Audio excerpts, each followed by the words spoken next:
Pastor. Amen. Hallelujah. Praise the Lord. So, isang mapagpalang gabi po sa bawat isa po sa atin. Sa tayo po'y darako sa... Ano po ba kayo, Pastora? Ay, nakamute pala. Sorry, Sister Tintin. Nagsasalit. Nakamute pala ako.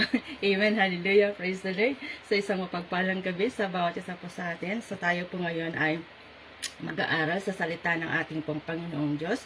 Itutuloy po natin yung 1 John 1 to 10, pero natapos ko na yung 1 to 4. Ngayon naman ay pag-uusapan natin yung verse 5 to 7 at bukas naman yung 8 to 10. So tayo po muna ay manalangin. Amang banal na makapangyarihan sa lahat. Maraming salamat po Diyos sa pagkakataong ito, Panginoon, na muli dinako mo na naman kami dito po sa aming pong Zoom Bible Study. O God, Lord, salamat sa buhay po ng mga kapatid ko na palagi pong nandito, naglalaan po na kanil pong oras panahon para po sa pakikinig at pag-aaral po ng iyong mga salita. Salamat po sa pribilehiyong ito na patuloy mong pinagkakaloob sa bawat isa po sa amin, O God. Lord, nandito po ang yabang lingkod, Lord, magpapakumbaba po ako sa inyo pong harapan. Patawad, O Diyos, sa lahat ng mga nagawa kong kasalanan sa inyo, sa isip, sa salita at sa gawa. O sa ganun, Lord, ay karapat dapat ako na magkayag ng iyong mga salita sa pamamagitan lamang ng iyong habag at biyaya, O God. Lord, wala rin po akong aking glory, sapagkat lahat mo ng glory ay tayong sa iyo lamang, at patuloy na buksan mo ang puso't isipan po namin, O God, at patuloy na yung banal na Espiritu ang siyang pong magbigay, Panginoon, ng wisdom and knowledge sa amin, upang sa ganun, Lord, ay maunawaan po namin ang mga salita mo na pag-aaralan po namin ngayong hapon, O God. Lord, we thank you. Ito po ang aking samot dalangin sa matamis sa pangalan ng aming pong Panginoong Sus na kapagligtas, in Jesus' mighty name, amen and amen. So sabi po dito sa 1 John chapter 5 verse 7, sabi niya, ito ang aming narinig sa kanyang anak at ipinahayag naman namin sa inyo, ang Diyos ay liwanag. So ito po yung pamagat ng aking pong ipapahayag ngayon. Ang Diyos ay liwanag at walang anumang kadiliman sa Kanya. Kung sinasabi natin tayo may pakikiisa sa Kanya, ngunit namumuhay naman tayo sa kadiliman, nagsisinungaling tayo at hindi namumuhay ayon sa katotohanan. Ngunit kung namumuhay tayo sa liwanag, gaya niya na nasa liwanag, tayo'y nagkakaisa at ang lahat ng ating kasalanan ay nililinis ng dugo ni Jesus na kanyang anak. Amen. Hallelujah. Sa pagpalain ng Diyos ang kanyang salita. So, sabi ko nga sa inyo, no, yung pag-aaralan po natin ngayon ay dito pa rin po sa 1 John, no, 'di ba tinalakay ko po nung nakaraan yung verse 1 to 4 at dito po natin napag-alaman na mga kapatid that 1 John ay naisulat po between 90 to 95 AD. Doon pa sa introduction ko, ito pa ay natatandaan nyo. So, naisulat po ito pong 1 John between 90 to 95 AD and possibly po the later half of the 1st century, and then napag-aralan din po natin, naisulat po yung unang Juan for this very purpose. Kung titignan po natin, ay nandun po sa chapter 5 verse 13, no, na kung saan naisulat po ang aklat ng 1 John para po sa ganitong klaseng layunin. In chapter 5 verse 7 verse 7 to 13, no, sabi doon na isinusulat ko ito sa inyo na mga sumasampalataya sa anak ng Diyos upang malaman ninyong mayroon kayong buhay na walang hanggan. Sabi niya sa English, I write these things to you who believe in the name of the Son of God, so that you may know that you have eternal life, to which have came to look, mga kapatid, na yung pong may akda or yung pong author ng 1 John, siya rin po yung may akda ng John, no, yung Gospel of John, at naisulat po ito yung sabi doon na mga makakakita at makakarinig at makakabasa ng kanilang liham ay sabi doon na sumasampalataya na si Jesus nga ang Mesyas. At siya lamang po yung nakapagbibigay ng buhay na walang hanggan. So yun po yung layunin po ng 1 John, para po malaman ng mga believers na sila po ay meron pong buhay po na walang hanggan. No? Hindi ito pong 1 John ay hindi po ito naisulat para sa mga hindi mananampalataya, kundi para sa mga mananampalataya na magkakaroon po sila ng kasiguraduhan na sila po ay na kay Kristo at sumasa kanila yung buhay po na walang hanggan. At bakit po niya nasabi ito? Bakit po nasabi po ni John? Bakit po niya naisulat yung 1 John? Dahil may mga nakakapasok po, no, may nakapasok po during that time na mga huwad po na tagapagturo na nagsasabi na sila sila po yung mga Kristiyano, nagsasabi that they know Christ, no, may kaugnayan po sila kay Kristo, but their lives do not match their profession, no. Sinasabi nila na sila ay Kristiyano, pero yung buhay po nila ay hindi po tugma, no, doon po sa kanila pong pamumuhay. Kumbaga, inulit lamang po yung katuruan po na ito ayon po sa sinabi po ni Kristo noon po doon po sa Matthew 7, di ba? Na sabi nga po sa Matthew 7 na hindi lahat ng nagsasabi Panginoon ay papasok sa kanyang kaharian. So ngayon, kinuha po ni Juan yung ganito pong klaseng circumstansya at nagsimula po si Juan na magturo sa church po na ang sabi niya, ang sino man ang nagsasabi that they know Christ, sino man yung nagsasabi that they have fellowship with Christ, pero iba yung bunga ng kanila pong buhay ay mga sinungaling. Yun yung tawag po doon, no? Mga sinungaling po sila. Kaya naman, nagbibigay po ng ilang aral, ito pong si John, sa atin, no? Ito po yung pag-aaralan po natin dito. Una, dito po sa 1 John chapter 5 verse 1, at kung babalikan po natin yung chapter 1 na sisimulan po natin yung ating pong pag-aaral dito po sa verse 5. Kasi ang sabi po kasi dito po sa verse 5, ito yung mensaheng narinig namin mula kay Kristo at ipinahayag naman namin sa inyo. So yung word na narinig namin ay nabanggit din po doon po sa verse 3. Ito yung aming narinig, ito yung aming mga nakita, at ito yung mensahe na ipinahayag namin sa inyo, na ang ibig sabihin, may otoridad po si Juan na magsalita or magsabi po ng ganito dahil yung knowledge na sinasabi ng mga peking Kristiyanong ito na nakapasok doon po sa iglesia po during that time na sumasa kanila ay hindi po katumbas po ng experience po na naranasan po ni John. Bakit po? Dahil si Juan po ay parte po siya ng original na mga alagad, no? Alam po natin yan. He is part of the 12 disciples. Kasama po ni Kristo, di po ba, nung nagsisimula po ng kanya pong ministry, no? Sabi niya sabi niya, nahawakan namin, narinig namin, nakita namin. So yung salita ito po yung mga salita na nagbibigay po ng buhay, na sa madaling salita po, no, aminin man po natin o hindi, talagang makita po natin dito na itong po mga Kristiyanong ito na nagsasabi na sila ay Kristiyano, they are fake, no? Kasi hindi po nila narinig, hindi po nila nakita, no? At hindi po nila nahawakan or nakasama po ang ating pong Panginoong Hesukristo. Pero ito po, kung i-compare po natin kay John, the apostles, siya po ay talagang nakita niya, narinig niya yung pangangaral ni Kristo at nakasama niya, no? Ito pong si John, ang ating pong Panginoong Hesukristo, nakasama po niya. Ito pong si John, no, ibang-iba po yung experience niya, talagang may evidence yung kanya pong experience. Kaya naisulat niya po ito pong Book of John. So nakasama niya yung ating pong Panginoong Jesus. So sabi niya dito, hindi lang sabi-sabi, no? Kumbaga hindi lang sabi-sabi yung pong kanya pong isunulat. Nasabi niya, they receive it from the primary source, na walang iba kundi ang ating pong Panginoong Hesus. Yung itinuturo po ng ating Panginoong Hesus, ito mismo ay narinig po ni Juan. So ito yung sabi niya dito, ang Diyos ay liwanag at sa kanya ay walang anumang kadiliman. Sabi niya dito sa English, God is light and in Him there is no darkness at all. So, ito yung tanong, mga kapatid. Bakit ganito po yung banggit po ni John to the church in whom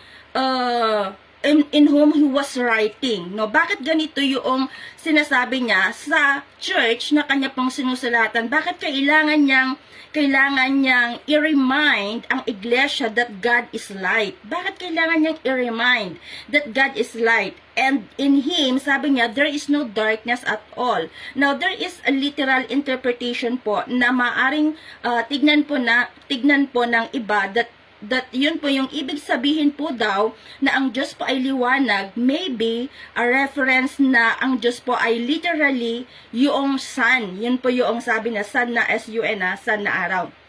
Now, of course, hindi po ito yung ibig sabihin niya. No, bakit? Dahil po, ayon po sa Genesis chapter 1, ang Diyos po ang may likha ng araw, di po ba? So, hindi po siya pwede as a reference himself as a son. No, may mga iba naman na ang turo po, na ang ibig sabihin daw po na ang Diyos po ay liwanag is yung reference that hindi po siya persona, kundi siya po ay isa pong elemento as a ray of light. No, but of course, that is ito rin po ay isa pong problema dahil sabi po ng Biblia, ang Diyos po ay Espiritu. He is person, no? He is personal. Espiritu po siya. He is a spirit, spirit being po siya. Hindi po siya ray of light lamang, but he is a personal. He is a person, as a spirit person or being. Kaya, ang ibig sabihin po na ang Diyos ay liwanag ay tumutukoy po sa kanya pong kalikasan, mga kapatid. The word liwanag po in the Old and the New Testament, makikita po natin na ang tumutukoy po ito sa perfection, sa kabanalan po ng ating Panginoong Diyos. No?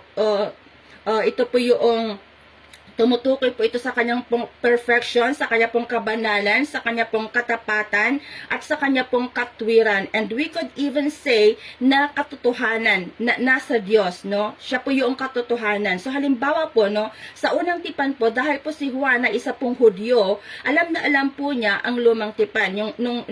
Yung sabihin po niya na ang Diyos ay liwanag, may mga implication po ito sa lumang tipan at pati na din po doon po sa bagong tipan, no? Halimbawa po, kung babasahin po natin dito po sa Psalms, no? Ito pong Psalms 27 verse 1. Sabi niya dito, ang Panginoon ang aking ilaw at tagapagligtas. Sino ang aking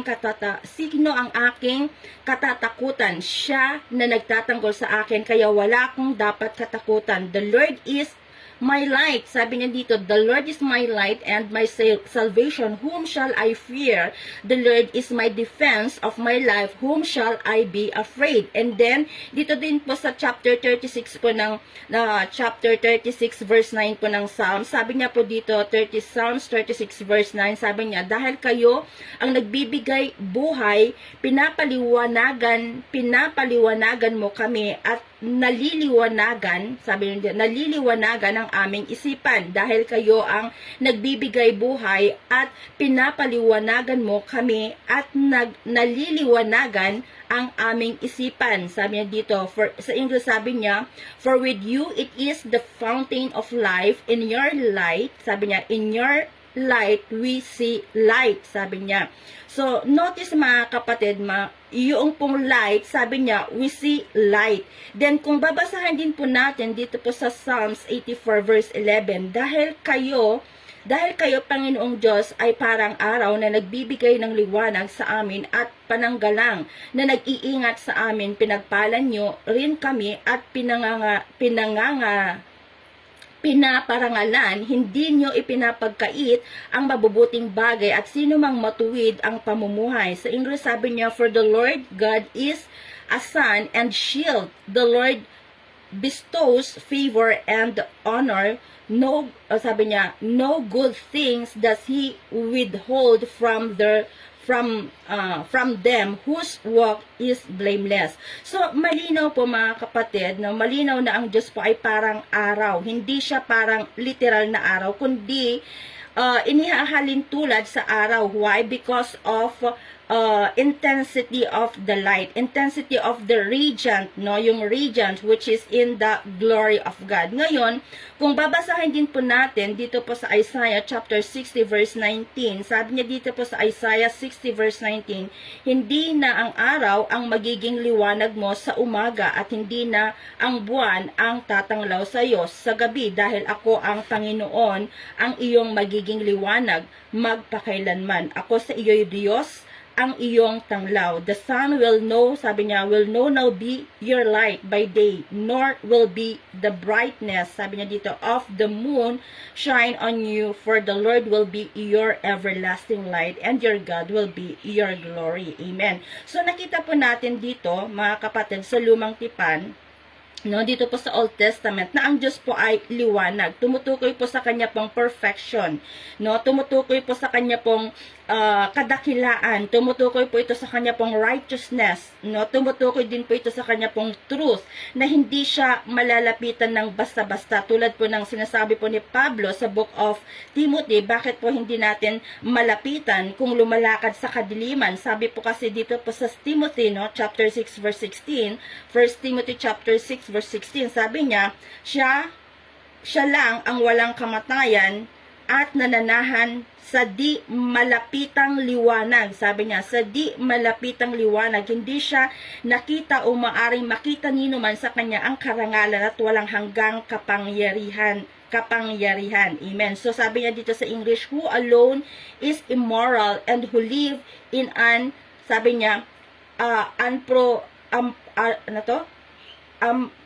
approachable light, whom no man has seen or can see. To him be honor and might forever. So yun po yung sabi po dito sa 1 Timothy. So ito po yung patotoo po ni Pablo, no? Gaya po ng mga patotoo po ng mga propeta sa Psalms, no? Sa Salmo and maging sa Isaiah, na talagang ipinapahayag po nila na ang Diyos po ay liwanag. Siya po yung light, ang Diyos po yung ilaw. Ngayon, sinasabi po ni Pablo, siya ay liwanag at siya po yung ilaw na hindi natin malalapitan. No, siya po yung ilaw na hindi natin malalapitan. Kaya nga po, bumaba po si Kristo, no? Bumaba po si Kristo dito po sa lupa, mga kapatid, dahil hindi po natin magagawa na lumapit sa kadakilaan po ng Diyos at doon po sa kaluwalhatian ng Diyos, at hindi po tayo mabubuhay kapag nakita po natin, no, yung kanya pong talagang kadakilaan, yung kanya pong glory. Kaya po bumaba ang ating pong Panginoong Jesus, sapagkat sinasabi po ni Moses, no, in the book of Moses, as sabi niya, as Yahweh spoke to him, no man can see me and live. Sabi niya, walang sino mang makakakita sa akin, kasi yung makakita sa Diyos ay mamamatay. So, kailangan po natin ng isang tagapamagitan upang magkaroon po tayo ng access sa isang Diyos na talagang punong-puno po ng mga katotohanan, na punong-puno po ng liwanag at biyaya. Furthermore, mga kapatid, si Santiago din po, na kapatid po ng ating pong Panginoong Jesucristo, ay nakapagsalita din po, no, patungkol po sa liwanag po ng ating pong Panginoong Diyos. Tignan po natin dito po sa Book of James. Sabi niya po dito sa Book of James, chapter 1, verse 17, Santiago sa Tagalog, sabi niya dito, lahat ay mabubuti at angkop sa kaloob na ay nanggagaling sa Diyos, na siyang lumikha ng mga bagay sa langit, na nagbibigay liwanag, at kahit pabago-bago at paiba-iba ang anyo ng mga anino ng mga ito, ang Diyos ay hindi nagbabago. Sabi na sa English, every good and perfect gift is from above, coming down from the Father of heavenly lights, whose does not change by shifty shadows. Amen. So, dito, malinaw na lahat ng mabubuting bagay, na lahat po ng mga mabubuting bagay nanggagaling po sa ating pong Panginoong Diyos, no, is due to the fact na siya po yung ama ng lahat po ng liwanag, which of course, no, is a reference not to just hindi lang po sa ano ba yung ibig kong sabihin, not just sa mga yung tinatawag po natin na planet, no, 'di ba? May mga tinatawag po tayong mga ganyan. So, but to morality itself, no? Saan po ba nanggagaling yung tunay po na moralidad, no? Saan po ba nanggagaling yung tunay na moralidad? Hindi po sa tao, hindi po sa kultura, of course, hindi rin po sa ating pong pamahalaan, kundi ito po mismo ay nanggagaling po sa ating pong Panginoong Diyos, no? Nung maitatagpo niya yung langit at lupa, nung nilikha niya po ang langit at lupa, ano po yung sabi po niya, no? Ano yung sabi ng Panginoon? Let there be light, and there was light, mga kapatid. At sinabi po ng Diyos, pagkatapos niyang likhain yung ilaw, sabi po niya, and God saw the light, and it was good. Sabi ng Panginoon, it was good. So sino po ang ang nagde-decide ng mabuti at ng hindi po mabuti, ang tama at masama, ang Diyos po, no? Siya po yung nagde-decide lamang kung wala po ang Diyos, no? Kung wala po ang Diyos o yung opinion lamang po natin ang meron, no? Meron po tayo ng mga tao, kaya nga po in philosophy, mga kapatid, may tinatawag po sila na relativism, no, sa mga sa philosophy, no, sa mga nag-aral po ng philosophy. So ano po ba yung ibig sabihin po ng terminong relativism? It means may kanya-kanyang katotohanan, no? May kanya-kanyang katotohanan. Yun po yung ibig sabihin, ang bawat tao, no, ang bawat tao sa taong halimbawa nangangalunya, no, sa taong nakikiapid, hindi ito masama, no, hindi ito masama para sa kanya. Ito yung kanilang katotohanan, no. Ito yung kanilang katotohanan, pero wala silang basihan. Hindi nila binabasa yung kanilang moralidad sa Biblia, kundi sa kanilang sariling pananaw. Pero sa Kristiyano, ang ating pong moralidad, no, ay hindi po nakabase sa ating pong nararamdaman. Hindi dahil sa nasabi ito o nasabi niya, kundi ang ating pong moralidad in determining what is good and wrong, what is true and false, and how the church ought to live, ay nakabase po sa Biblia, no? Nakabase po tayo sa Biblia. Kaya nga po ang tawag po ng mga reformers, no, 'di ba, sola scriptura, which is in Latin, ito pa isa pong Latin word, which means scripture alone, no? Kaya nga po tayo naniniwala in scripture alone. Hindi ang Pope ang ating pong otoridad, hindi po yung Roman Catholic Church yung ating pong otoridad, hindi po yung pastor o yung mga apostol, kundi yung mga naisulat ng mga apostol na kinasihan po ng Diyos, which is from Matthew to Revelation, and in the Old Testament naman from Genesis to Malakay. So ang buong kasulutan na yan ang may otoridad ng mga Kristiyano. Kaya nga kung tayo po ay magpapayo, no, siguraduhin po natin na yung mga payo po natin ay hindi nanggagaling sa Facebook or kung ano pa man, hindi nanggagaling po sa mga sikat na mga ngaral, kundi nanggagaling mismo sa Biblia. Dahil ang Diyos, sa kanya pong pagiging perpekto, He will not share His glory with anyone. The only glory God will accept is what is accepting in Scripture. Yun lang po yung accepted sa ating pong Panginoong Diyos. So kapag sinasabi po ng Biblia, oo, di oo po tayo, no? Di po ba? Kapag sinabi po ng Biblia, hindi po tayo, no? Hindi po natin pwedeng gawin yan kasi sinasabi mismo ng Biblia, hindi po pwede po tayong gumawa ng ating pong sariling paraan upang maglingkod po sa Diyos, no? Hindi po pwede yung sa sariling paraan po natin. At wala po tayong pwedeng idahilan sa Diyos na lihis po sa kanya pong salita. Bakit po? No? Bakit po hindi po pwede tayong gumawa ng bagay na lihis po sa kanyang salita? Bakit po? Kasi po ang Diyos nga po ay liwanag, mga kapatid. Siya po yung liwanag po natin. Now, when we get into bago po tayo lumayo, kapag bumalik na po yung ating pong Panginoon at nandun na pinatay na po siya ng lahat po ay lahat po ng hindi nananampalataya, no, makita po natin na nung itinatag po ng Diyos at nakabalik na po yung Diyos Ama dito po sa mundo, na kung tawagin ng bagong langit, no, 'di ba? Napag-aralan po natin yung tawagin po natin na bagong langit at bagong muta. Ang sabi po ng Biblia, ang liwanag na nagbibigay ilaw sa buong mundo, lalo na pa sa konteksto po ng paghahari po ng ating pong Panginoong Kristo, tipo ba, na ang Espiritu Santo at Diyos Ama ay hindi po manggagaling sa araw, kundi manggagaling mismo sa kanila, no? Halimbawa po, in Revelation po, yung napag-aralan po natin kahapon, balikan lang po natin, no? Yung Revelation chapter 22, verse 3 to 5. Sabi po dito sa Revelation, yung diniscuss po ni Pastor Lucas kahapon, sabi niya dito sa Revelation 22, 22, sabi niya dito,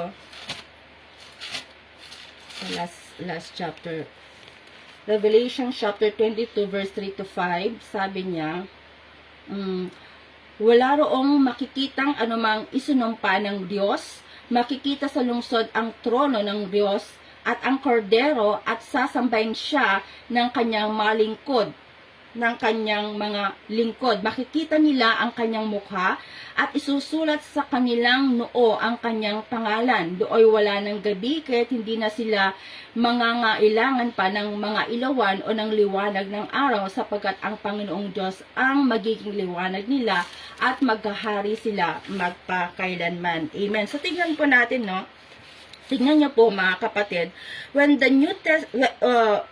new heaven and the earth is established, hindi na po kailangan ng liwanag, no, mula po sa araw, kundi ang liwanag na po na magbibigay ilaw sa lahat ay wala pong iba kundi ang ating pong Panginoong Diyos. 'Di ba sinabi din po ni Kristo, no, ako ang ilaw ng mundo, sabi niya doon sa John din, no, sa book of John, no, sinasabi din po ng Biblia, in Him was life, and the life was the light, no, light of man. So ito pong Diyos ng lumang tipan na nagsasabing ako ang liwanag, ako ang ilaw, ng siyang nagkatawang tao mismong si Kristo ang nagpatotoo. No, siya mismo yung nagpatotoo na sabi niya, ako ang ilaw ng mundo, na ang ibig sabihin, ang Diyos ng lumang tipan ay Diyos din siya ng bagong tipan. Ulitin ko, ang Diyos na nagsasabi doon sa lumang tipan na liwanag ay siya din po yung Diyos dito po sa bagong tipan na nagsasabi na liwanag, no? Siya din po yung Diyos ng bagong tipan na walang iba kundi po ang ating pong Panginoong Jesucristo, which is simply means Jesus is God. Hindi natin pwedeng sabihin na hindi natin pwedeng sabihin na ang mga nanay ang ilaw ng mundo, kasi 'di ba minsan tayo ang tawag natin sa ating mga nanay ay ilaw ng tahanan, no, 'di ba? So sa isang banda mga kapatid, sinasabi po ng Biblia na tayo naman talaga ay asin at ilaw, 'di ba? Doon sa Matthew sinasabi din naman ng Biblia na tayo po ay mga asin at ilaw ng mundo. Pero bakit po tayo naituring na mga asin at ilaw po ng mundo? Dahil po sa ating pong kaugnayan sa ating pong Panginoong Jesus. Pero kung wala po tayong kaugnayan kay Kristo, hindi po natin masasabi na tayo po ay asin at ilaw ng mundo, kundi tayo pa din po ay bitag pa rin ng kadiliman. That's why the Bible says we have been transformed, no? Na-transferred tayo from death unto life, no? Nagkaroon din tayo ng transformation, na-transfer tayo na-transfer tayo from death to life, na-transfer tayo from darkness into light, from the kingdom of darkness into the kingdom of Christ. So, bakit po sinasabi ng Biblia na ang Diyos po ay liwanag? Dahil nabanggit po sa John, ito, nabanggit po ito sa John, no, na ni Juan, na ito po ay upang magtatag ng isang magtatag po siya ng isang heading na magbibigay po ng pruweba na dahil po ang Diyos po ay liwanag, no? Dahil siya po ay liwanag, na yung sino mang nagsasabi, ang sino mang gumagawa nito na salungat sa liwanag na nasa Diyos, ay hindi masasabi na siya po ay Kristiyano, kundi siya po ay peke lang na Kristiyano. Siya po ay peke na, siya po ay nagpapanggap lang na Kristiyano, or siya po ay masasabi po natin na hypocrite, no? Hindi tunay. Kaya madalas po natin makikita, no? Makita po natin mamaya kung ating pong babalikan ang ito pong book of John, ito pong termo, no, or praise, yung nagsasabi na ang nagsasabi, sabi niya doon, ang nagsasabi, ano ba yung sabi doon? Na siya ay, basahin na lang natin. Dito pa sa 1 John chapter 1:5b. Sabi niya dito sa 1 John, balikan natin. Ano ba sabi dito? 1 John chapter 5. Sabi niya, ito ang aming narinig sa kanyang anak at ipinaliwanag, hindi. Chapter 1:5b. Sabi niya dito, ito ang aming narinig sa kanyang anak at ipinahayag naman namin sa inyo, ang Diyos ay liwanag at walang anumang kadiliman sa kanya. So nakita natin dito, sabi niya, ang Diyos ay liwanag at walang anumang kadiliman sa kanya. So minsan, no, naririnig po natin yung katwiran po ng tao, naunawaan naman ako ng Diyos eh, no? 'Di ba? Minsan naririnig natin, naunawaan naman ako ng Diyos eh. Tsaka na ako hihingi ng tawad. Pwede naman ako magsisi later or ano, 'di ba minsan ganun yung tao, pero ang hindi po natin minsan naunawaan, yung pong ganun pong klaseng pangangatwiran, mga kapatid, kapag yun po yung pangangatwiran po natin, na naunawaan naman ako ng Diyos, no? Ito po yung pangangatwiran na ito has little understanding kung gaano kabanal ang Diyos, no? Hindi mo siya naintindihan. Kapag sinasabi po natin ang bagay na ito, no, minsan kasi nakakagawa tayo ng kasalanan, 'di ba? Maunawaan ako ng Lord, no? Ganon tayo minsan, no? Pero kung 'yon yung sinasabi po natin, no, sinasabi po ng Biblia that we have a little understanding kung gaano kabanal po ang Diyos natin. Na ang ibig sabihin na kahit alam natin na ito ay kasalanan, tapos sasabihin natin na maunawaan naman ako ng Panginoon eh. Pero ang sabi po ng Biblia, in God there is no darkness. Sabi dito, in God there is no darkness. He doesn't tolerate darkness. He doesn't tolerate sin. Hindi po tinotolerate ng Lord yung sin. Hindi natin pwedeng sabihin, no, nagkasala ka anak, no. Ano ba yung Diyos lang yun eh, no. It's okay, no. Kung minsan nagkasala ka, it's okay. May next Friday pa naman. Pero hindi po ganun yung Panginoon eh. No, hindi po ganun yung ating pong Panginoon. Sobrang, ano ba yung ibig kong sabihin? Sobrang perfecto, no, ang Panginoon po natin. Sobrang banal po siya. At sigurado na yung ating pong Diyos, no, it had to take, ano ba yung ibig kong sabihin? It had to take all the persons of the Trinity, no, mga kapatid, to save man from their sins, mga kapatid. Ito po mga kapatid ay mabigat dahil gaano ba kabanal yung Diyos natin, no? Yung tignan natin, no? Balikan na lang natin, mga kapatid. Kung makita po natin kung gaano kabanal ang ating pong Panginoon. Doon po sa Old Testament, no? Kumain lang po ng prutas si Adan at si Eva, 'di ba? Yung ipinagbabawal ng ating Panginoon, yung tree of ano ba 'yon? Yung tree of knowledge na yon, yung bunga na yon, kumain lang po sila, no? Kumain lang po sila ng prutas na yon. Ito pong si Adan at si Eva ay kailangan na pong isugo yung ating pong Panginoong Jesucristo. Naisip niyo po ba yun, mga kapatid? Na kumain lang po sila and yet Jesus hung on the cross, no?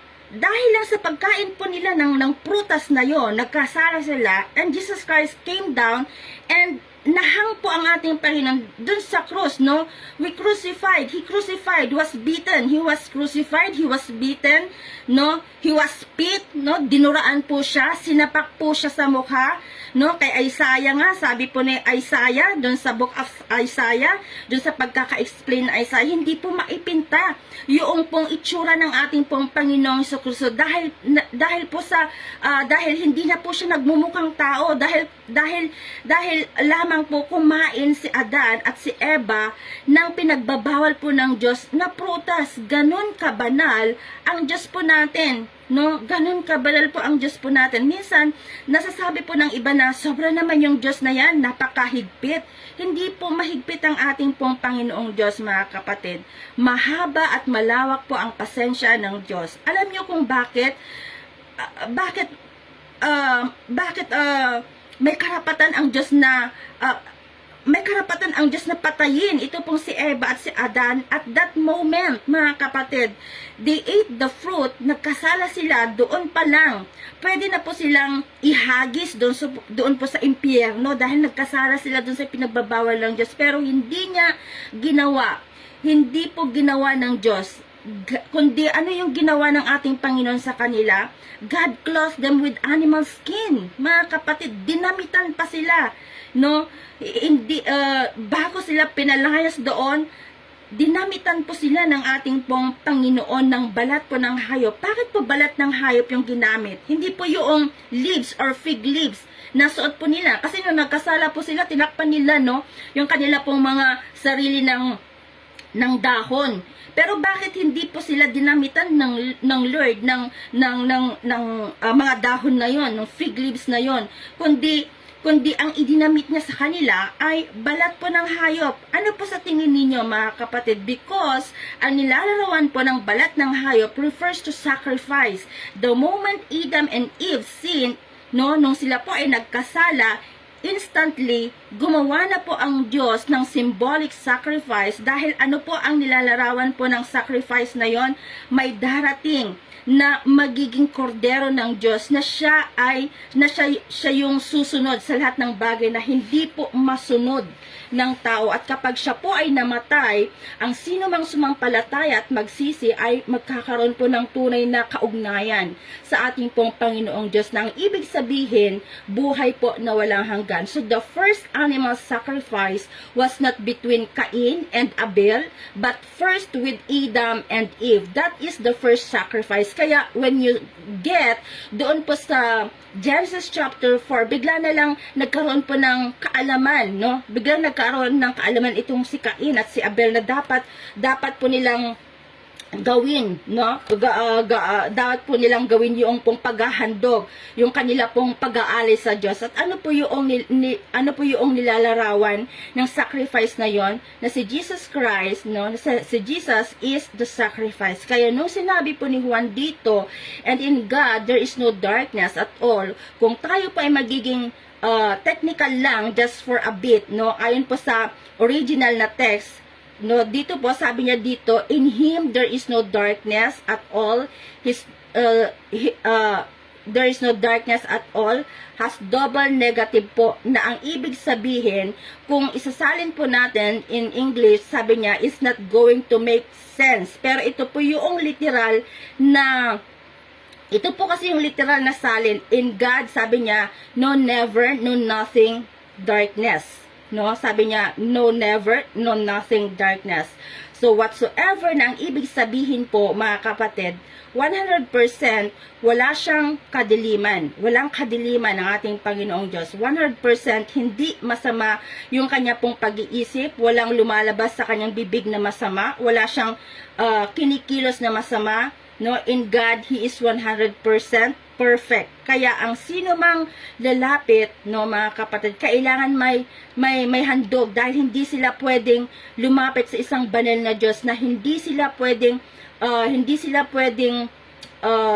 sila pwedeng mabulag, no, natulad po ni Saulo, no, 'di ba si Saulo doon po sa Tarsis, no, makita po natin na nabulag po siya, or mabali yung kanila pong tadyang, nakatulad po ni Jacob, no, natulad po nung nasa lumang tipan, no, makita po natin, mababasa po natin yan, no, yung nangyari po kay Jacob nung maka-encounter niya po ang ating pong Panginoong Diyos. At maging si Uzziah, no, makita po natin kung gaano kabanal ang ating pong Panginoong Diyos. Hinawakan lamang po niya yung Ark of the Covenant, and yet the Bible said na matay po siya kaagad, di ba? Matandaan nyo, dun po sa pag-aaral po natin, dun po sa Old Testament noon, no, si Uzziah, si Uza ba yun, or si Uzziah, basta yun yung hinawakan niya yung Ark of the Covenant, namatay po siya kaagad. Bakit po siya namatay? Is it because hinawakan lang naman niya yung ano ba yun? Hinawakan lang naman niya para hindi mahulog yung Ark of the Covenant, di ba? Hindi po may inilalarawan po kasi ito, mga kapatid, no? May inilalarawan po ito kung bumagsak po kasi yung Ark of the Covenant, hindi sinabi po ni Uzziah na walang mamamatay, no? Why? Because it wasn't yung ibig pong sabihin nun, mga kapatid, it wasn't the earth itself, it wasn't dirt itself, no, that sin, but was humanity that sin. Kasi pag bumagsak po yung Ark of the Covenant, malalaglag po siya sa lupa, ibig sabihin maduduman po siya. So if they allow that Ark of the Covenant to fall, wala pong mamamatay. Pero dahil hinawakan po ni Uzziah, and si Uzziah po represents sinful humanity, makasalanan po kasi ito pong si Uzziah, and hinawakan niya yung Ark. Uzziah si Uza. Oo nga, Uza. Uza pala yun. Uza ako na. Si Uza, 'di ba hinawakan niya si Uza, ano siya, sinful man siya, because he is a sinful man. Yung Ark of the Covenant is banal yun di ba? Banal yun. Represent kabanalan po ng ating pong Panginoong Diyos. That's why, mga kapatid, namatay po si Uza, no? Si Uza.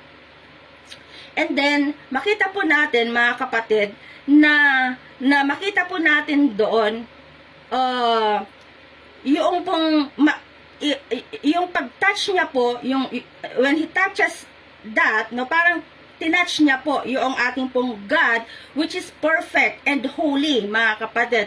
Perfect and holy. Sila po agad, kung sila po agad, halimbawa, kung sila, lahat ay humawak noon, mga kapatid, mamamatay pa silang lahat talaga. Ganun po kabanal ang ating pong Panginoong Diyos, no? Makikita po natin dito, mga kapatid, kaya po, kailangan bumaba ang ating pong Panginoong Sus, kaya kailangan po niyang mamatay, kasi nga hindi po natin pwedeng makita ang Diyos, kaya siya mismo yung nagkatawang tao para maabot po natin ang Diyos sa pamamagitan po niya, no? Para magkaroon po tayo ulit ng kaugnayan sa ating pong Panginoong Diyos. Kaya dito po sa 1 John, ito po yung mensahe na narinig, sabi ni John, ito yung mensahe na narinig namin na pinapahatid namin, sabi ni John, yung Diyos ay liwanag at walang anumang kadiliman. Yun yung sinasabi po ni John, na ganun talaga kaliwanag ang ating pong Panginoon. Walang anumang kadiliman sa Kanya. And therefore, sabi po dito, sa John, sa 1 John chapter 1 verse 6, sabi niya dito, may 3 words po dito Sabi niya dito sa 1 John 1:6, kung sinasabi natin, may pakikiisa tayo sa Kanya, ngunit namumuhay tayo sa kadiliman, nagsisinungaling tayo at hindi namumuhay ng ayon sa katotohanan. So, just to remind us, mga kapatid, dito po sa verse 5, mga kapatid, dito sa verse 5, dahil ang Diyos po ay liwanag, the next verse says, yung mga nagsasabing pero ganito ang buhay nila na taliwas sa kalikasan at buhay po ng Diyos, sila po ay sinungaling. So yung basihan ng pagiging Kristiyano po, yung basihan ng may kaugnayan po tayo sa Diyos ay hindi nakabase sa iglesia, kundi nakabase sa katangian at kalikasan po ng ating pong Panginoong Diyos, which is, ano po yun? Purity. Kung ang Diyos ang liwanag, pero yung buhay ko ay nasa dilim, halimbawa ako, no, ang Diyos po ay liwanag, sinasabi ko na siya ay liwanag, pero yung buhay ko nasa dilim, kahit anong sabihin, no, kahit anong sabihin ko, kahit madaya ko po lahat ng mga kapatiran po natin, kahit na magpanggap akong Kristiyano, pero hindi ko po kailanman madadaya ang ating pong Panginoong Diyos. Hindi po natin kailanman madadaya ang ating pong Panginoong Diyos, kahit kailan. Bakit po? Because God is all-knowing. Alam po natin yan. So, hindi po pwedeng magkaroon po ng ugnayan yung pong nasa dilim at nasa liwanag, 'di ba? Sabi po ni Pablo, do not be equally yoked together with unbeliever, no? What fellowship na ginagamit doon? Yung sa ibang translation ay fellowship po yung ginamit doon. Fellowship yung ginamit doon. So ano yung pagkakaisa? Ano yung fellowship? Yung fellowship, does darkness have it light? Ano yung pagkakaisa ng fellowship? Ano yung fellowship ng darkness tsaka lights, no? Yung idols with God, wala pong fellowship doon. Yung temple ni Baal with Jesus, wala pong fellowship doon. Si Satan and God, ano pong fellowship na meron? No, wala po, no? Interesting lang po dito, mga kapatid. Ito pong salitang, sabi niya dito, kung nagsasabi. Take note the word dito, kung nagsasabi.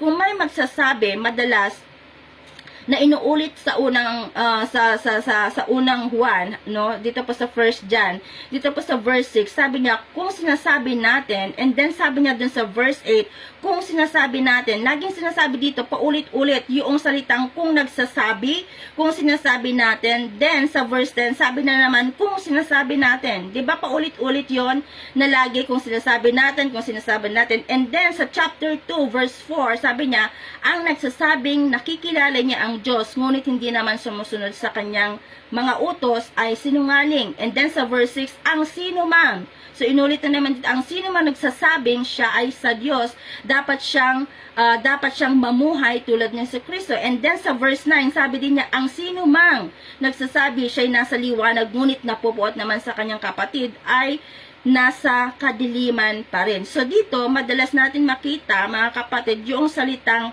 nagsasabi, paulit-ulit yan. So sa tao, pwede po natin silang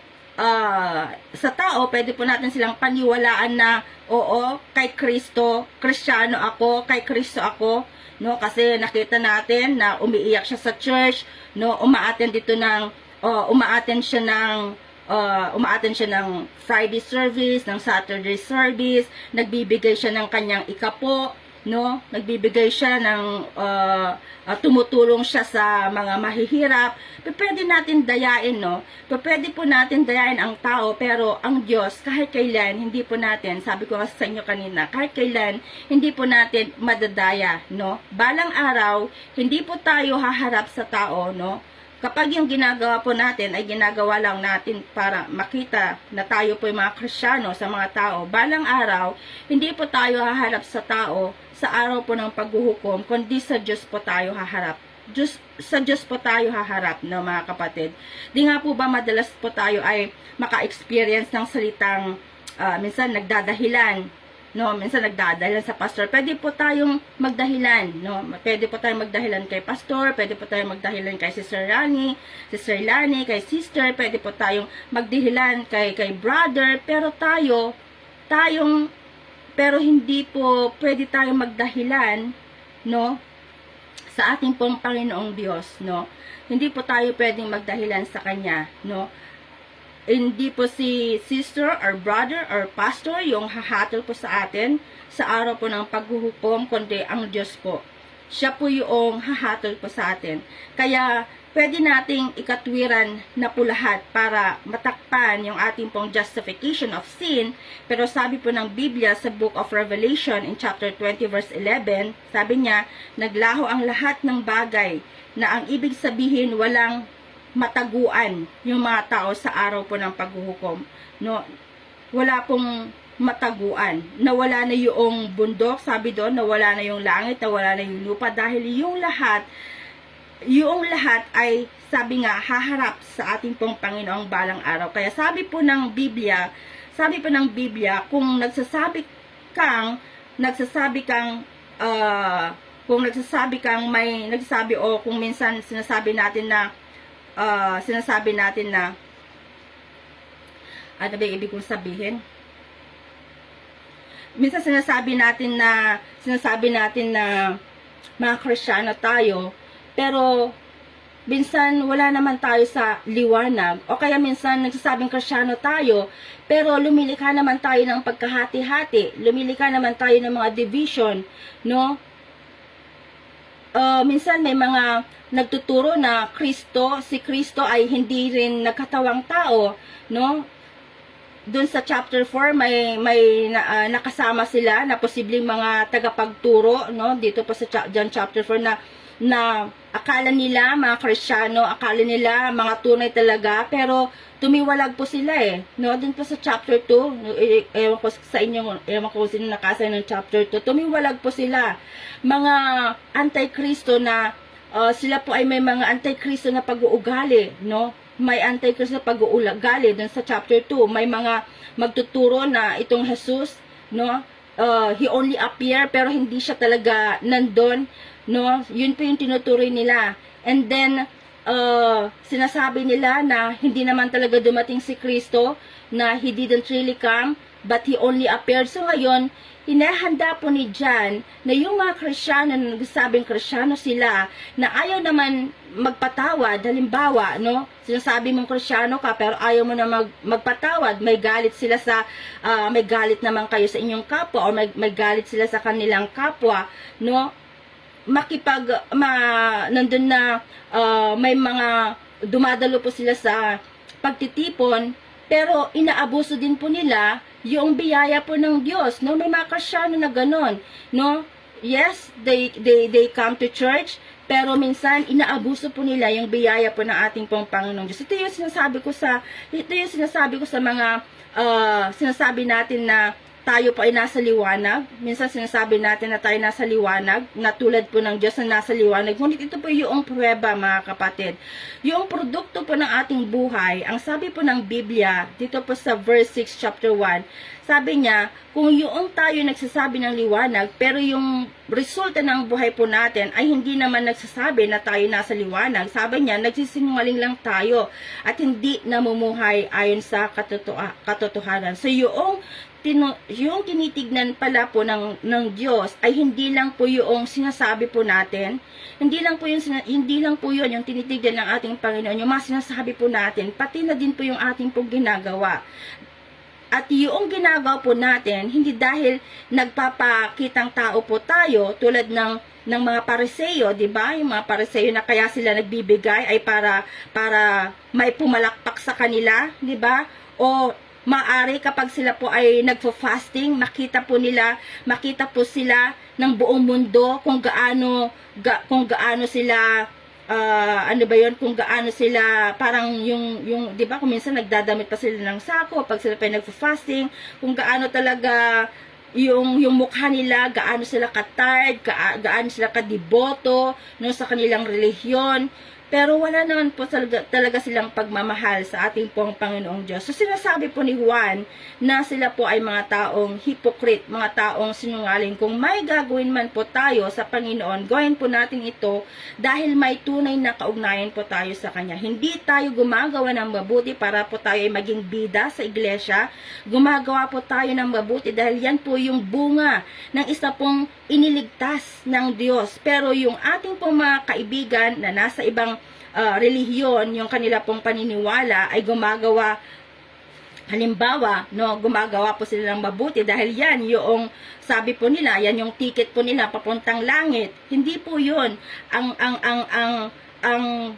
ang basihan ng kaligtasan po ay sa ang basihan po nila ng kanilang kaligtasan ay sa mabuting gawa, kahit na kailan po ay hindi po papasok sa langit, yung mga tao pong gumagawa po ng ganon, kasi hindi po yun yung pamantayan ng ating pong Panginoong Diyos, hindi po yun yung kanya pong pamantayan, mga kapatid. Hindi po yung mabubuting gawa po natin ang pamantayan ng ating pong Panginoong Diyos. Although tayo po, mga kapatid, mga Kristiyano na tumanggap ng sabi, gumagawa po tayo ng mabuti dahil tayo po ay ligtas na, mga kapatid. Hindi dahil ito yung ticket po natin, papuntang langit, Hindi po yun, mga kapatid. That's why, kuminsan nakakaawa din po yung mga kapatid po, yung mga tao, na yun po yung kanila pong paniniwala, na sila po ay gumagawa po ng mabuti, pero sa katotohanan, katotohanan po ay hindi po yon yung daan ng kanila pong kaligtasan. So, bakit po bumaba si Kristo, mga kapatid? Tayo po ay, dahil tayo po ay nasa kadiliman, siya lang po yung nasa liwanag. Kung tayo po ay, sabi doon, sumasampalataya sa Kanya, kung tayo po ay sumasampalataya in Christ alone, that is enough, mga kapatid. That is enough. Then, we will be saved. Yun lang po yung requirements, mga kapatid, para po tayo manigtas. Yung tayo po ay manampalataya, magsisi sa ating mga kasalanan, manampalataya, doon po sa ginawa niya, doon po sa krus ng Calvary. Kaya nga po, ang measurement po natin ay ginagawa, ang measurement po natin ay minsan ang measurement natin, gumagawa naman ako sa church, nagbibigay naman ako sa church, kung pinagmamalaki po natin yung mga ito, ano po yung pinagkaiba po natin sa mga hindi po Kristiyano, diba? Ano po yung pinagkaiba po natin sa mga Pariseo? Hindi po ba ganyan po yung theology ng mga Pariseo, Kaya po sila nagbibigay, kaya po sila nag-aayuno, kaya po sila gumagawa ng mabuti, kasi yun yung kanilang theology, that ito yung mga ginagawa nila, ay ito yung daan patungo langit. Pero sabi po ng Biblia, kahit isa po sa atin, kahit po yung pastor, sabi po ng Biblia, walang matuwid, kahit isa, walang gumagawa ng mabuti, kahit isa. Kaya nga ang tao, pwede po nilang dayain. Sabi ko nga sa inyo na ang tao, pwede po nating dayain yung kanilang sarili, pwede nilang dayain. Pero sabi ko nga sa inyo kanina na ang Diyos ay hindi po natin pwedeng dayain, Ito yung ito yung tawag po, no, ang tawag po sa mga taong doon, mga kapatid, na gumagawa sila ng mabuti para lang maligtas yung kanila pong sarili. Sila po ay mga taong bulag, no? Hindi po, sila po yung mga taong, bulag, sila po yung, sila po yung mga taong mahulog doon sa impyerno. Dahil minsan, yun po yung itinuturo din po nila, no? Even sa mga Pharisee, no? Yun po yung mga itinuturo po nila. So sila po ay umaakay. Sabi nga ng Biblia na yung bulag ay umaakay ng kapwa bulag, no? Sila po ay kapwa po sila, no? Kapwa po sila mahuhulog doon po sa bangin. Kaya nga po minsan, mga kapatid, napakahalaga po, mga kapatid, no? Na nawa, no? Kailangan po natin talaga yung biyaya po ng ating Panginoong Diyos, na siya yung nagpapalawak at nagbibigay po ng pangunawa sa ating po nga pag-iisip, no? Yun po yung katotohanan. Ngayon, napakabigat po yung sinasabi kasi po ni John dito, na kasi sabi niya, kung sinasabi natin, may pagkakilala tayo sa Kanya, ngunit namumuhay naman tayo sa kadiliman, nagsisinungaling tayo at hindi namumuhay ng ayon sa katotohanan. So ito po yung sinasabi po niya doon to sa chapter 2 verse 10, na ang sino mang nagmamahal sa kanyang kapatid ay namumuhay sa liwanag at walang anuman sa buhay niya ang magiging dahilan ng pagkakasala ng kanyang kapatid. So dito po sa verse 11, sabi niya, ngunit ang sino mang napupuot sa kanyang kapatid ay nasa kadiliman. Lumalakad siya sa kadiliman at hindi niya alam ang kanyang patutunguhan dahil binulag siya ng kadilimang ito. So think about that, mga kapatid. Now, it is interesting kasi naranasan na po ba ninyong ano ba yun? Naranasan na po ba ninyo yung, ano ba yung ibig kong sabihin? Yung mapundi yung ilaw, no? Yung mapundi yung ilaw ng inyong sasakyan, halimbawa lang, no? Nasasakyan kayo, mapundi yung ilaw ng sasakyan nyo, and then biglang namatay din yung ilaw doon sa street, di ba? Sa street light, may mga street light.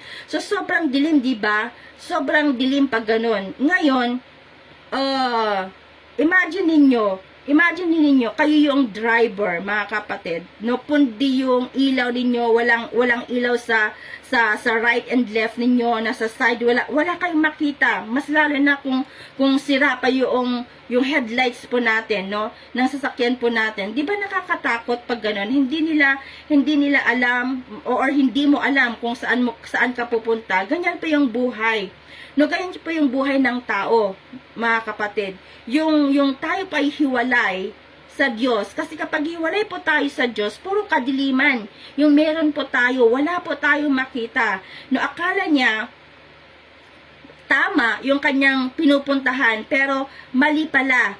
May hinahabol siya na akala niya tama, pero hindi pala. Is because kapag walang liwanag na kay Kristo sa pamamagitan po ng salita ng Diyos, the blind will fall, mga kapatid. Mafo-fall into the ditch, sabi po doon. So yung liwanag ay hindi nagbibigay ng darkness, tulad ng sinabi ko kanina, no? Ganun din po sa Psalms. Ano po yung sabi dito po sa Psalms? Ang sabi niya dito, thy word is the lamp unto my feet and a light unto my path. Pero minsan, yung liwanag po ay masakit, no? Yung liwanag po ay masakit. Ano po yung ibig kong sabihin, mga kapatid, no? Bakit po masakit? Dahil yung liwanag ay katotohanan, mga kapatid. Minsan, kapag yung liwanag po ay nagsha-shine, nagbibigay ilaw sa mga tao na nasa kadiliman, there are only two response, no? Dalawa lang po yung responses po nila. Kapag una, lalapit po sila sa liwanag, o kaya po ay lalayo po sila sa liwanag. Kasi sabi ko nga sa inyo kanina, yung liwanag ay katotohanan ng salita ng ating pong Panginoong Diyos. At kapag nag-shine yung ilaw na yan, no, sa mga tao na nasa kadiliman, dalawa yung response nila. Una, lalapit po sila sa liwanag, or lalayo sa liwanag. How do we know, no, mga kapatid? Bakit, no? Basahin po natin dito po sa John 3, mga kapatid. Sabi niya po dito sa John chapter 3 verse 19, sabi niya dito, basahin natin, no, sa John chapter 3 verse 19. Sabi po dito, 19. Sabi niya dito, 19. Ganito ang paghatol ng Diyos na parito sa sanlibutan ang ilaw, ngunit inibig pa ng mga tao ang dilim kaysa liwanag, sapagkat masama ang kanilang mga gawa. So bakit po yung tao ay ayaw pong lumapit sa liwanag o sa katotohanan na kay Kristo? Verse 20, no? Anong sabi dito sa verse 20? Sabi niya sa verse 20, kinasusuklaman ng mga gumagawa ng masama ang ilaw ni hindi lumalapit dito upang hindi mahayag ang kanilang mga gawa. So yung taong gumagawa ng masama ay ayaw po sa liwanag at hindi lumalapit sa liwanag dahil ayaw po niyang malantad yung kanyang mga gawa. So dito, most likely mga kapatid, na tinutukoy po ng ating pong Panginoon Jesus ay yung mga taong sapat na yung kanilang relihiyon, sapat na yung kanilang tradisyon, tulad ng mga Pariseo, ng mga Saduceo, ng mga Eskriba, at ayaw po nilang tanggapin si Kristo na posible, pwede po natin sabihin, no mga kapatid, pwede po natin sabihin na hindi ako pwedeng mahulog, no? Hindi ako pwedeng mahulog sa ganyang klaseng, ano ba yun? Sa ganyang, ano ba yung ibig kong sabihin? Hindi ako pwedeng mahulog sa ganyang klaseng kategorya. Bakit? Well, naniniwala naman tayo na si Jesus ay talagang, ang tawag, naniniwala tayo na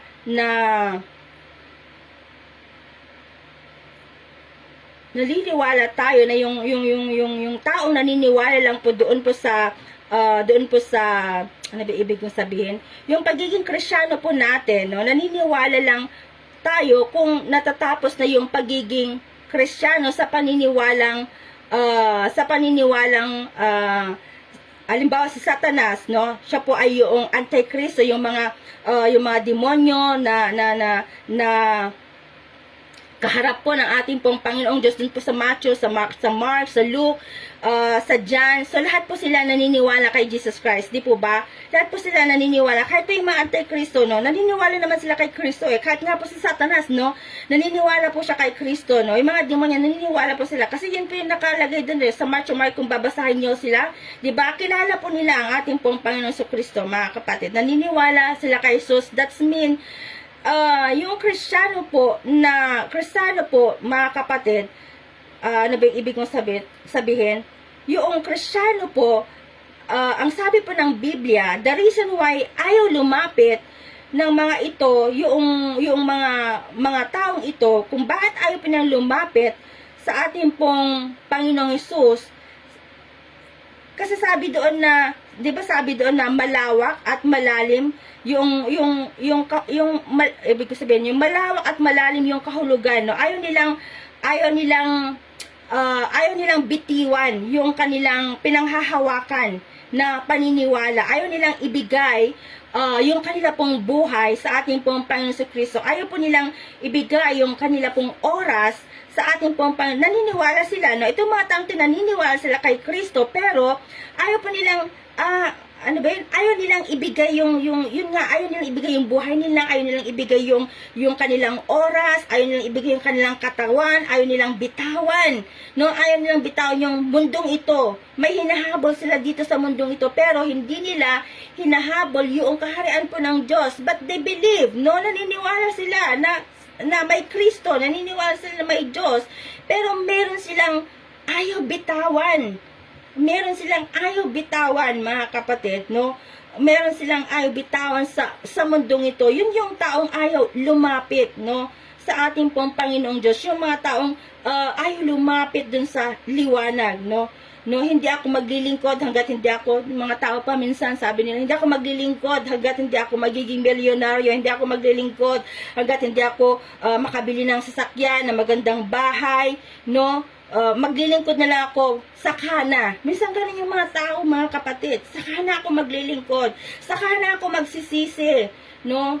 Mahal nila yung kadiliman. Yung mga taong yon ay nagmamahal sa kadiliman at hindi po nagmamahal sa liwanag. Imagine, mga kapatid, may dalawang tao, ako halimbawa, ako, si Sir Lani, halimbawa, Sir Lani, meron pong flashlight, no, may flashlight, sa ako naman, lumalakad sa kadiliman, natingin ko, malapit na ako dun sa paraiso, pero hindi ko makita dahil madilim, no, madilim yung daan ko, no, mahuhulog na pala ako dun sa hukay, mahuhulog na pala ako dun sa bangin, no, mahuhulog na ako. Tapos sabi ni Sir Lani, oh pastora, lumapit ka dito sa liwanag, kasi meron siyang dalang flashlight, pero ayaw ko dun lumapit sa kanya. Yan po yung sinasabi po ng John 3:16 na dun sa John 3:16 na lumapit ka sa liwanag, no? Dun sa, kaya nga, ang sabi dun sa John 3:16, for God so loved the world that he gave his only begotten Son, yun. So, lumapit ka sa liwanag, no? Pero ayaw ko. Kasi gusto ko dito sa way ko. Ayoko dun sa way na sinasabi ni Sister Lani na mayroong light, mayroong liwanag. Ayoko doon. Kasi ayokong bitawan yung meron ako ngayon. Na ayokong bitawan yung mga bagay na pinahalagahan ko, no? Minsan ito po yung nagiging distraction po natin. Kaya kapag may pinabibitawan sa atin ng Panginoon, bitawan po natin, mga kapatid. Kasi kaya nga sabi ito na sino mang nagsasabing siya ay nasa liwanag, no? Sino mang nagsasabing siya ay na kay Kristo, no? Pero nasa kanya naman, wala naman siya sa katotohanan, nasa darkness pa rin siya. Siya ay taong, doon sabi niya, sinungaling, no? Hindi namumuhay ayon sa katotohanan, siya ay sinungaling. Now, nagbigay po dito si John ng negative at positive. Pagkat, ayon po kay, sabi po dito, yung negative at positive, sabi po dito sa 1 John 1:7, sabi niya, sa verse 7, ngunit kung namumuhay tayo sa liwanag tulad ng Diyos na nasa liwanag, may pagkakaisa tayo at nalilinis tayo ng dugo ni Jesus na kanyang anak sa lahat ng kasalanan. So, ito po mga kapatid, ito po yung interesting mga kapatid. Kanina, sinasabi na kapag tayo po ay namumuhay sa liwanag, we have fellowship with God, diba? Pero dito, sinasabi po ni Juan, he doesn't say, kapag tayo po ay lumalakad sa liwanag, we have fellowship with God.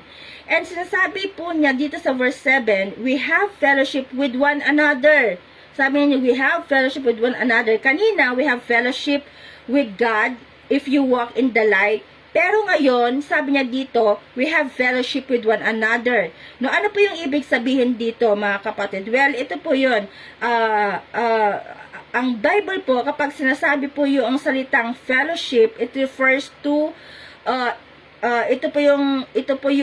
it refers to intimate relationship with one another, no? Yung fellowship sa New Testament po was one of the highest one of the highest form of intimacy, yung fellowship, mga kapatid. This is one of the highest form of intimacy, tulad po natin, no? Tulad po sa aklat po ng mga gawa dun po sa chapter 2, no, mapag-aaralan po natin. Dun po sa chapter 2, no, matapos pong maligtas yung mga Kristyano, no, diba? Ano po yung kanila pong buhay o bunga ng kanila pong buhay? Yung sabi po ng Biblia, alam niyo po kung anong sabi ng Biblia?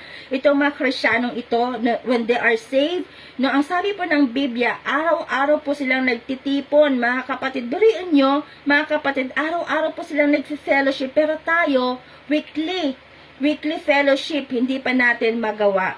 Pero sila, yung mga unang Kristiyano, araw-araw na nagtitipon. Pero bakit ngayon tayo, weekly na nga lang, ilang oras na nga lang, no? Minsan, hindi pa po natin magawa yung weekly fellowship po natin. As sinasabi po natin na tayo po ay mga mananampalataya and believers of Christ. So, ang early church, mga kapatid noon, every day may fellowship sila. May pagkakaisa po sila. Pagkakaisa sa turo ng mga apostol na ang ibig sabihin, alam nila yung salita ng Diyos, no? Mga palabasa sila ng salita ng Diyos. Tayo po ba'y palabasa ng salita ng Diyos? Mahal nila ang salita ng Diyos. At hindi lang po yun, mga kapatid. Yung araw-araw sa kanila pong pagtitipon, may breaking bread, mga kapatid, no? Nag-break bread po sila. Meron po silang komunyon, no? They desire the communion with the brothers and sisters in Christ. So, interesting, no? Kasi dito, how do I know may fellowship po ako sa Panginoon? Tanungin po natin sa ating sarili, how do I know na may fellowship ako sa mga kapatiran? May fellowship ako sa Panginoon? Well, unang-una, kapag tayo po individually ay lumalakad po sa liwanag, now ito po yung minsan na nakakalungkot, no? In Christian home, no, lalo na po sa mga mag-asawa, no, halimbawa lang sa mag-asawa, parehas po silang Kristiyano, dumating po yung mga matitinding pagtatalo, minsan, no, si Mister nahihirapan kay Mrs. Bakit? Dahil si Mrs. ayaw maglingkod sa Diyos, di ba? Kaya nga sinabi ni Pablo, do not unequally yoke to unbelievers. So yung si Mrs. naman nahihirapan kay Mister dahil si Mister naman ay ayaw maglingkod sa ating Panginoong Diyos. So ngayon, ang nangyayari, nagtatali yung dalawa sa loob ng tahanan. Bakit po? Dahil totoo po yung sinasabi po ng Biblia na hindi po pwedeng magsama yung mga nasa dilim at yung mga nasa liwanag. Kahit anong panalangin po natin, mga kapatid, take note, no, ang panalangin po ay epektibo, pero ang tao talaga sa kanya mismo ayaw niyang maglingkod sa Diyos, no? Wala talagang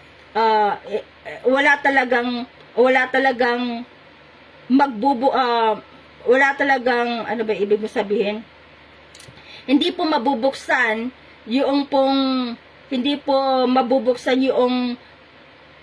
hindi po magkakaroon talaga na ng pagkakaisa sa loob ng tahanan. Halimbawa, kahit iligay mo pa siguro, no, kung ang asawa mo talaga ay unbeliever, no, ayaw niya sa Panginoon, kahit ilang pastor yung papuntahin po natin, mga kapatid, no, kahit ilang pastor pa siguro papuntahin natin, no, o kahit pa yung buong congregation pupuntahan natin minsan, no, kasi minsan ganun yung ginagawa po natin, di ba? Pinagpo-fasting pa natin for 40 days, 40 nights, hanggat hindi po kasi binubuksan ng Diyos yung puso't isipan po, halimbawa, ng asawang babae or ng asawang lalaki, no? Hanggat hindi po kasi bubuksan ng Diyos yung puso't isipan po nila, ay hindi po talaga magkakaroon ng fellowship. The same thing with us, mga kapatid. Hanggat hindi po binubuksan ng Diyos talaga yung puso't isip po natin, wala po talagang fellowship with one another, and wala din po tayong fellowship with God. So, ano po yung itsura po ng isa pong tahanan, halimbawa, kung ang asawang babae, o ang asawang or Mr. or Mrs. walang kaugnayan kay Kristo, no? Wala pa silang kaugnayan. Of course, no, ito po ay talagang napakagulo, mga kapatid, no.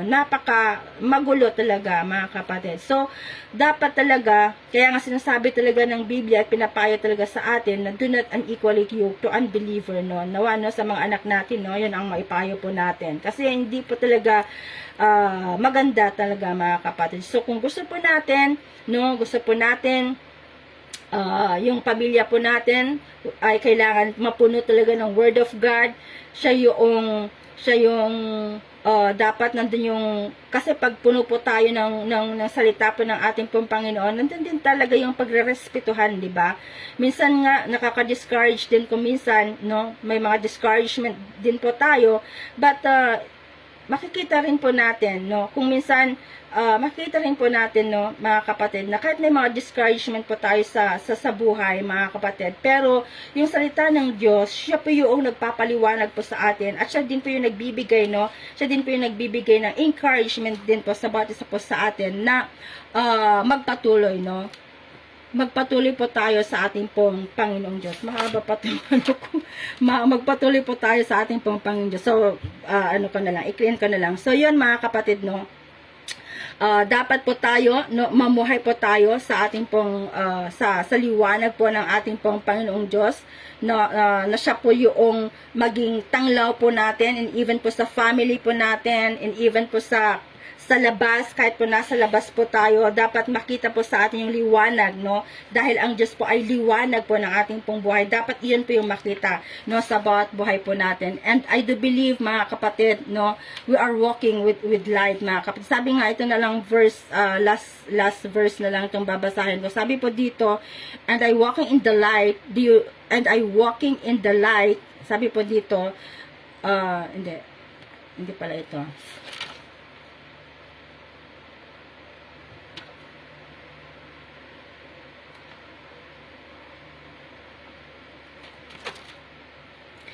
So yan mga kapatid, no? Makita po natin dito na through John, makita po natin by the power of the Holy Spirit, mga kapatid, dapat we have fellowship talaga sa ating pong Panginoong Diyos. Dahil ang Lord, no, siya po yung nag-cleanse sa ating pong mga kasalanan, na ang ibig sabihin, hanggat hindi po natin binibigay ng todo yung ating pong pagkatao, na ang ibig sabihin, hindi ka pa ready to commit kay Christ, hindi ka pa ready ibigay yung buhay mo kay Kristo, hindi pa tayo ready magpatawad sa mga taong nagkasala sa atin. No, yung tunay po na pagsisisi ay handa po talagang ibigay yung buhay po sa ating pong Panginoon. Kahit anong sorry mo, no? Kahit anong sorry mo pa, no? Kapag hindi po natin ibinibigay yung buhay po natin kay Kristo, no? Hindi po tayo patatawarin ng Diyos. Because the Bible says, when we walk in the light, which is offering your life, mga kapatid, when we walk in the light, no?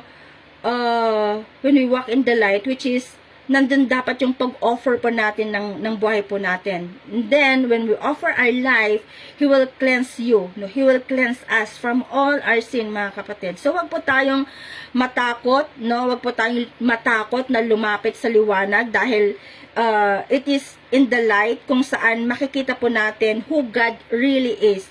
Pero habang wala po tayo sa liwanag, no? Bulag po yung ating kaisipan sa realidad at persona po ng ating pong Panginoon Jesus, no? Kailanman ay tayo po ay nasa kadiliman pa rin. But I do believe, no, tayo na nandito ngayon, nakikinig dito po sa ating Zoom Bible study, we are all in the light because God is our light. So, yun lang may share ko na mga kapatid, no? Pasensya na, no? Hindi ko kasi masyadong naayos yung outline ko. So, tayo po ay manalangin. Amang banal na makapangyarihan sa lahat, maraming salamat po, Diyos, sa kabutihan mo sa buhay po ng bata sa amin. Lord, salamat pa rin sa iyong mga salita na tunay nga, Panginoon. Ikaw yung liwanag po, Panginoon. At ang sino mang lumalapit sa inyo, Panginoon, ay magkakaroon ng liwanag ng buhay, O God. Kaya naman tulungan mo kami, Panginoon, na patuloy na mamuhay, Panginoon, sa iyong liwanag, sa katotohanan mo, sa katotohanan ng iyong mga salita at sa iyong kabanalan, O God. Lord, we thank you. Ito pang aking salamat dilan sa matamis sa pangalan ng aking Panginoon sa kapagligtas. In Jesus' mighty name, amen and amen. Back to you, host. Amen. Thank you po, aming mahal na pastora, sa pinahali niyo pong manalasalita ng ating Panginoon. So, yun, dadako po tayo sa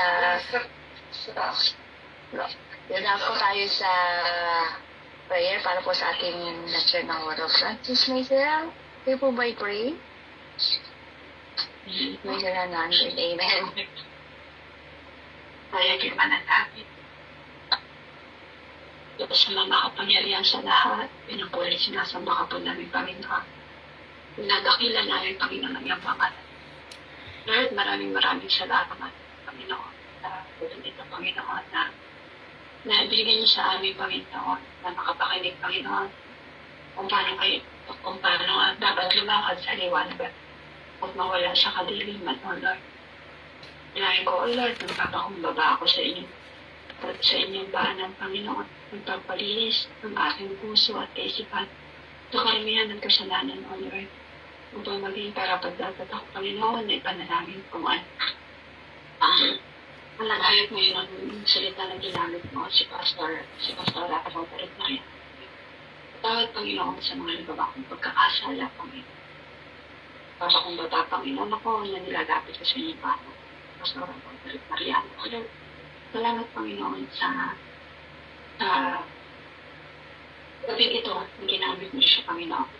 Sa pagpapahayag, Panginoon, mula po sa book, verse John chapter 1. Salamat namin, Panginoon, na bawat pinahayag mo, Lord, na nag-remal sa aming mga puso at kaisipan at na ay malakaran ng bawat isa, O Lord.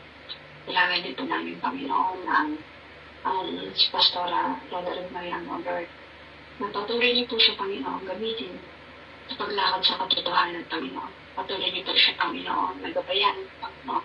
Kapag siya nangihina, O Lord, patuloy niyo po siya papalakasin, O Lord.